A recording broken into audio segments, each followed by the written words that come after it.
Bonjour, bienvenue sur Cormac Talks.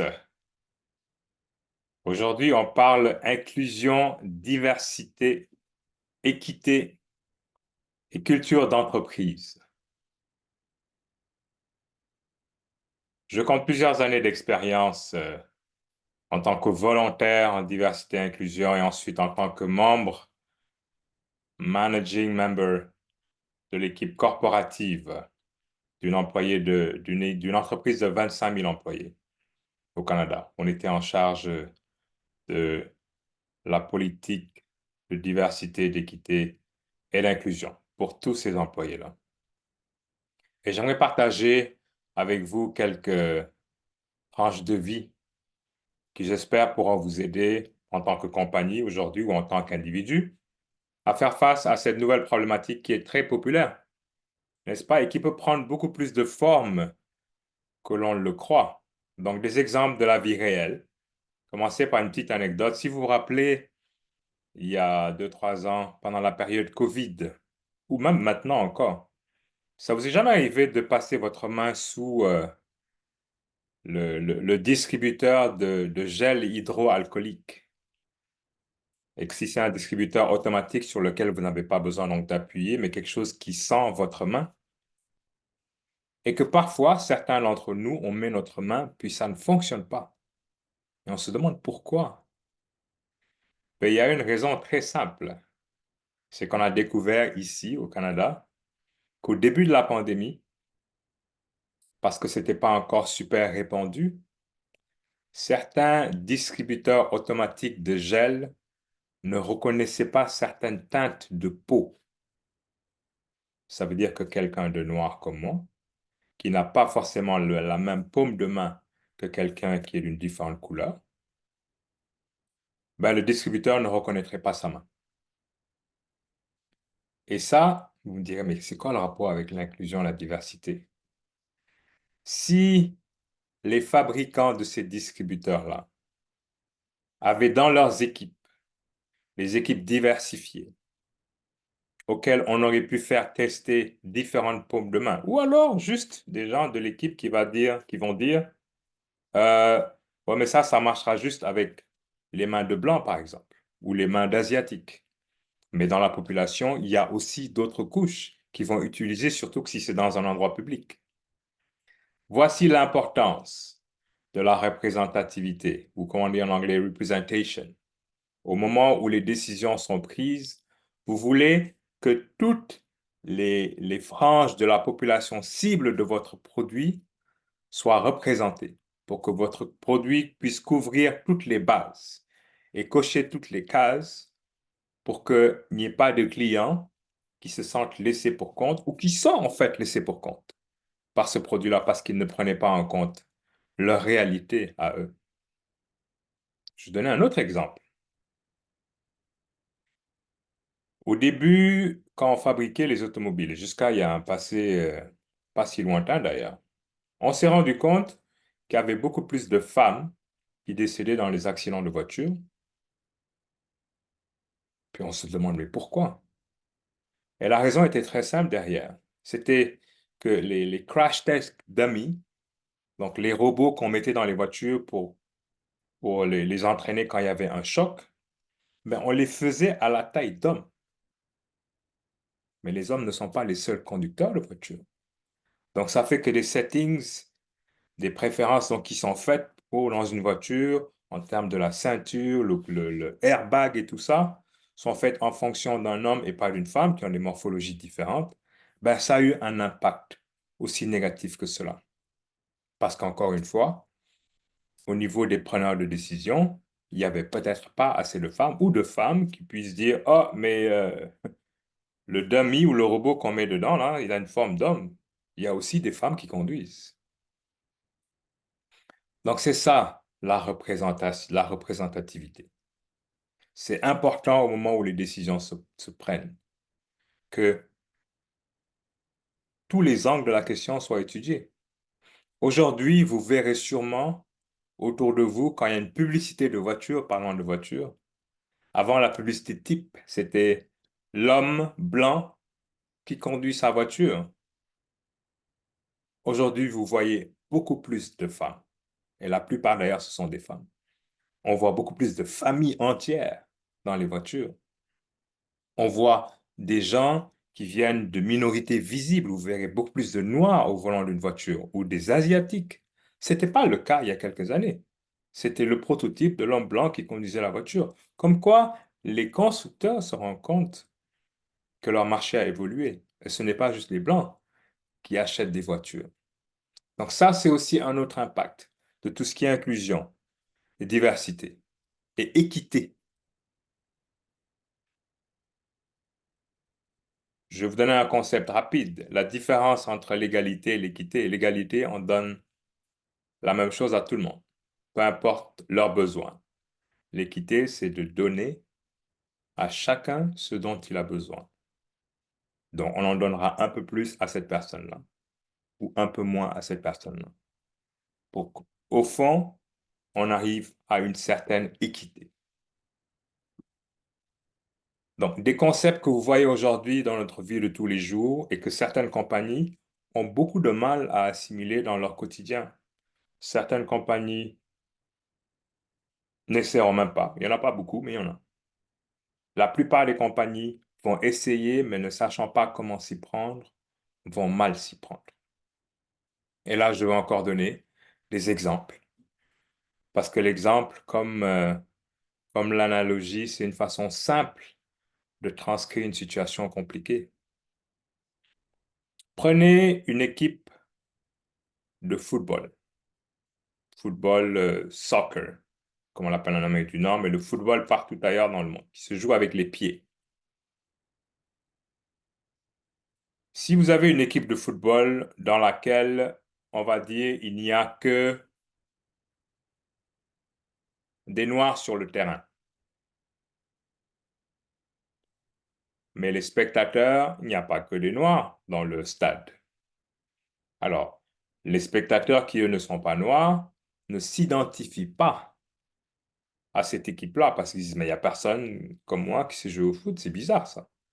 Et donc, ça peut affecter des choses comme la vente de billets parce que ben, les gens ne se reconnaissent pas en votre produit. Et donc, sur cette équipe-là, les 11 qu'on voit sur le terrain, s'ils sont tous noirs, si sur leur banc des remplaçants, il n'y a pas de diversité ethnique, il n'y en aura pas sur le terrain parce que quand un changement va se faire, ben, on va remplacer un noir pour un noir. Si dans les clubs écoles qui forment les joueurs qui vont devenir un jour les remplaçants, qui vont devenir un jour les titulaires, si dans ces clubs écoles-là, dans les ligues juniors, dans les championnats de ligue inférieure, il n'y a que des noirs, ben vous n'en verrez pas sur le terrain parce que le pipeline qui alimente le terrain, il n'y a pas de diversité. Et si, en tant qu'entraîneur de l'équipe, votre meilleure chance d'avoir de la diversité le jour du match, c'est d'aller dans les gradins et prendre quelqu'un qui ressemble pas aux autres. On va prendre, disons, un Asiatique pour l'exemple. Et là, vous lui donnez des godasses et un maillot, vous lui dites, allez, va sur le terrain. OK, sur le terrain, l'équipe aura peut-être l'air un peu plus diversifiée, mais la personne là que vous venez de rentrer, elle ne marquera pas de but.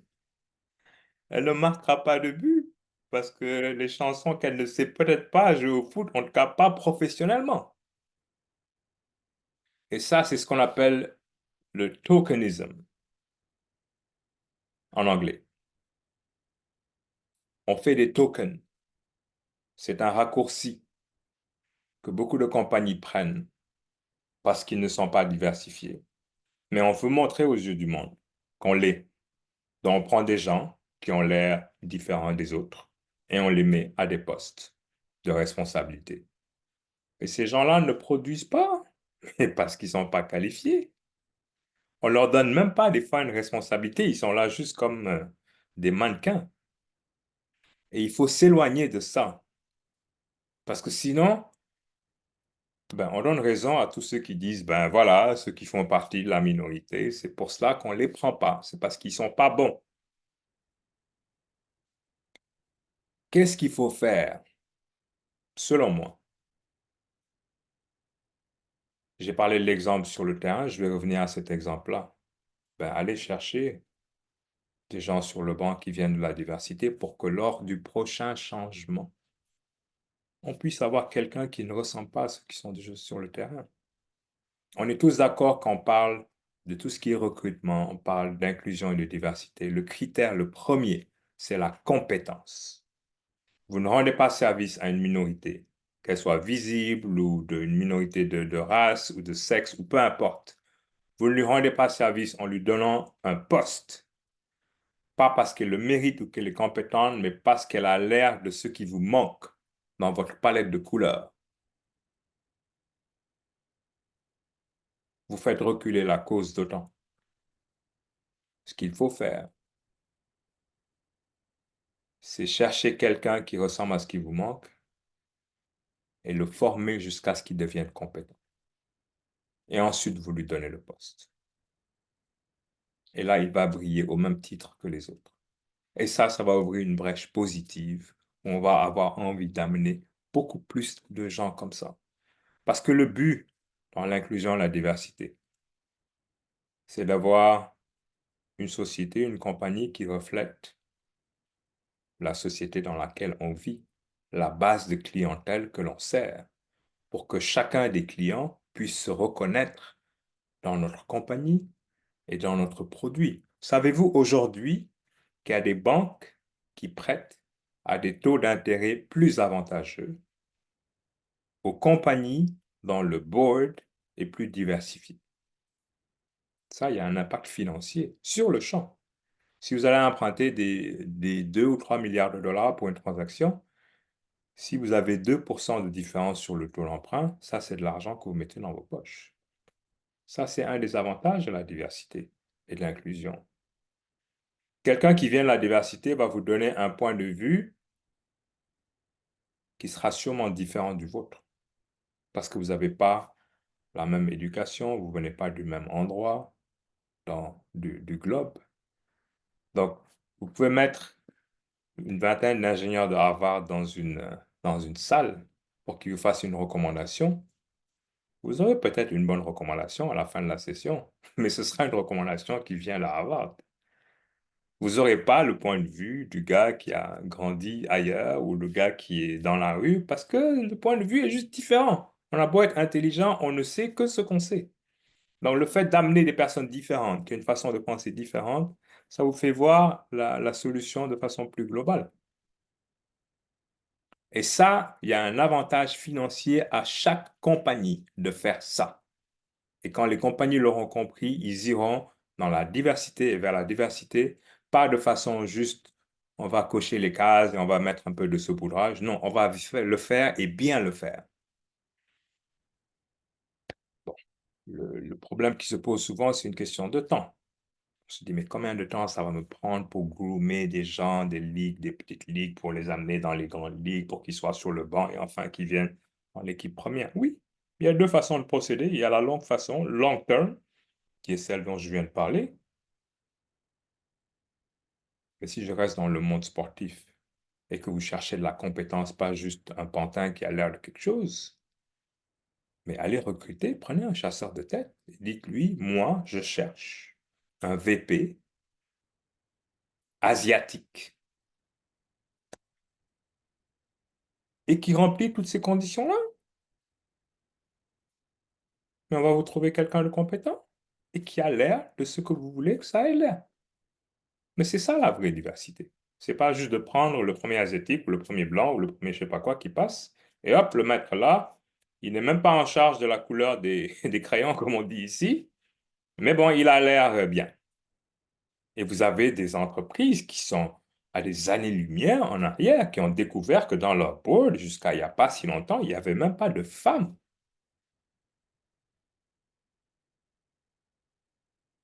Mais c'est compliqué, ça.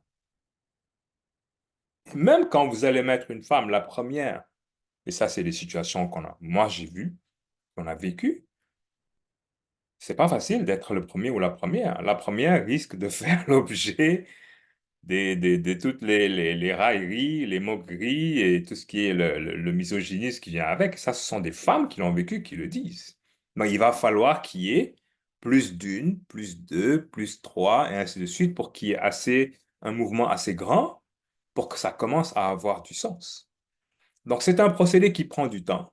C'est un procédé qu'il ne faut pas prendre à la légère, mais c'est quelque chose qui est inévitable aujourd'hui. Parce que les clients que nous avons, ce sont des clients qui ne sont pas aussi loyaux que les clients qu'on avait avant. C'est des clients qui, on l'a vu, toutes les compagnies offrent des produits assez similaires, hein. Moi, ma fille, elle est capable de payer 1 dollar de plus pour son bubble tea, son thé aux bulles, pour parler français, parce que cette compagnie-là, elle utilise des matériaux recyclés. Elle a un boulot d'été, là, elle n'a pas beaucoup d'argent, mais elle est prête à payer un peu plus pour avoir ça. Donc, ils ont une certaine sensibilité, ces jeunes-là, qui sont le prochain client, nos clients actuels d'ailleurs. Donc, ce nouveau public-là, si vous voulez aller le conquérir, vous allez devoir lui ressembler d'une façon ou d'une autre, que ce soit dans la composition de votre équipe, que ce soit dans les messages publicitaires que vous ferez. Vous allez devoir leur parler pour qu'ils acceptent de venir chez vous. C'est plus ceux qui ont l'âge de nos parents et qui étaient clients d'une banque pendant 30, 40, même 50 ans. Le monde change aujourd'hui, il va falloir que les entrepreneurs et les entreprises changent. Et une façon de changer et d'attirer de façon positive les gens, c'est en ayant une bonne culture d'inclusion et de diversité et d'équité. Avoir des spots publicitaires qui parlent à toute l'audience, pas juste à une frange de l'audience, parce que tout le monde aujourd'hui est consommateur. Avoir une force de vente qui représente tout le monde. Avoir un produit qui est inclusif et qui représente tout le monde. Parce que c'est facile de dire, ah, je n'ai pas besoin de le faire. Le plus grand piège, c'est que si vous êtes une entreprise qui est profitable aujourd'hui et que vous ne le voyez pas venir le vent tourner, vous seriez tenté de rester dans le statu quo et de rien faire parce que justement, vous êtes profitable. Mais le jour où vous ne le serez plus, ça vous prendra tellement de temps pour rattraper le temps perdu que vous risquez de ne pas vous en remettre. Prenez un exemple, une compagnie comme Blockbuster. Il ne s'agit pas d'inclusion et de diversité, mais juste un exemple comme ça de gens qui n'ont pas vu venir le virage de l'industrie cinématographique où ils proposaient le même produit. Le vendredi soir, je prends 3, 4 DVD que je regarde chez moi. Netflix est arrivé et je n'ai plus besoin de me déplacer dans un endroit physique pour chercher des DVD. Ils n'ont pas vu ça assez à temps. Et ils sont où, Blockbuster, aujourd'hui? Ils ont mis la clé sur la porte. Donc, c'est ça qui guette, selon moi. Les entreprises qui ne prendront pas ce virage-là, pas assez au sérieux, pas assez tôt. C'est un virage qui est pas facile à négocier. Il faut commencer à s'y prendre assez tôt pour pouvoir avoir un impact à long terme et avoir tout simplement dans votre compagnie une représentation de la clientèle que vous servez et de la société dans laquelle vous vivez aujourd'hui. Donc, c'est de ça dont il veut parler et il faut bien le faire. Il ne faut pas faire semblant parce que ça, les gens savent voir à travers ce jeu-là. Maintenant, les gens sont assez éveillés pour voir ceux qui le disent mais qui ne le font pas et de voir ceux qui disent et qui le font. On a beaucoup de compagnies, des exemples probants où ça se passe très bien quand c'est bien fait. Maintenant, le choix revient maintenant à la compagnie de faire comment bon leur semble. Mais c'est jamais une mauvaise chose de prendre le virage avant et de façon proactive, plutôt d'attendre que ça nous tombe dessus. Et là, on est réactif, et là, on court après, et là, les choses se passent pas forcément comme on veut quand c'est le cas. Donc voilà, j'ai voulu par quelques exemples vous parler d'inclusion, de diversité, de représentativité, de token. Et si ça vous a branché, ben, Faites un like, partagez la vidéo, abonnez-vous à la chaîne Cormac Talks. Mettez-moi dans les commentaires des sujets dont vous aimeriez parler, ce que vous pensez de ce sujet-là, si vous êtes d'accord ou non, si ça vous a aidé ou non. Et on se voit lors d'un prochain épisode. Allez, au revoir!